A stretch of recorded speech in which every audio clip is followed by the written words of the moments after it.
শবে মেরাজের রোজা কয়টি এবং শবে মেরাজের নামাজ কত রাকাত এবং কোন কোন সূরা দিয়ে পড়তে হবে? অনেকেই আমাদের কাছে এই প্রশ্নগুলো করে থাকেন।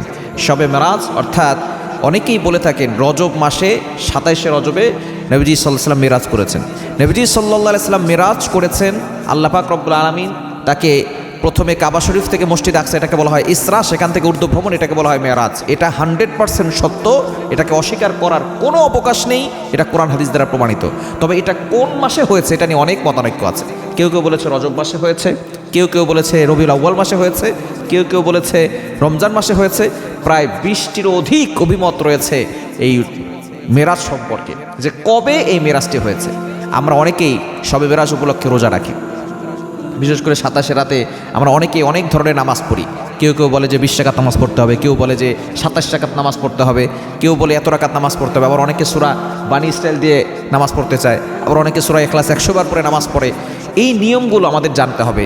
আসলে আপনি যে আমল করবেন এটা যদি নবীজি সাল্লাল্লাহু আলাইহি ওয়াসাল্লামের সুন্নাহ তরিকায় না হয়, যদি এটা নবীজি সাল্লাল্লাহু আলাইহি ওয়াসাল্লামের সুন্নাহ সম্মত না হয়, সাহাবায়ে কেরাম না করে থাকেন, নতুন করে আপনি কোনো ইবাদত যদি সৃষ্টি করেন এটা বিদআত হবে। এবং কুল্লু বিদআতিন দলালাতিন ফিন্নার, এই প্রত্যেকটা বেদাতই মানুষকে পথভ্রষ্টতা জাহান্নামে নিয়ে যাবে। এজন্য এই পথভ্রষ্টতা থেকে আমাদেরকে বাঁচতে হবে। শবে মেরাজ নবীজি সাল্লাল্লাহু আলাইহি ওয়াসাল্লাম কবে করেছেন এ নিয়ে সাহাবায়ে কেরামদের ভিতরে অনেক মতানৈক্য রয়েছে। যদি এই সময় রাসূলুল্লাহ মেরাজ থেকে আসার পরে তিনি ইবাদত করতেন তাহলে এটা সাহাবায়ে কেরামদের মনে থাকতো।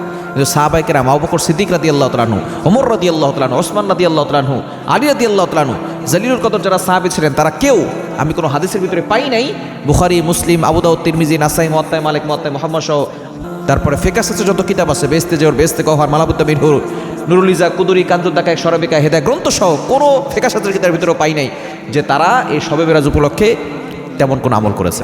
তারা এই দিন উপলক্ষে কোনো আমল করেন নাই, কোনো রোজাও শবে মেরাজ উপলক্ষে নাই, এবং নির্ধারিত কোনো নামাজও নাই, নির্ধারিত কোনো রোজাও নাই। হ্যাঁ, রজব মাসে আপনি গুনাহ ছাড়তে হবে এবং রমজানের জন্য প্রস্তুতি নিয়ে আপনি নফল রোজা বেশি বেশি রাখতে পারেন, বিশেষ করে আইয়ামে বীজের রোজা 13, 14, 15 রাখতে পারেন, এবং প্রত্যেক সপ্তাহের সোমবার, বৃহস্পতিবার রাসূলুল্লাহ রোজা রাখতেন, এই দিনে আপনি রোজা রাখতে পারেন।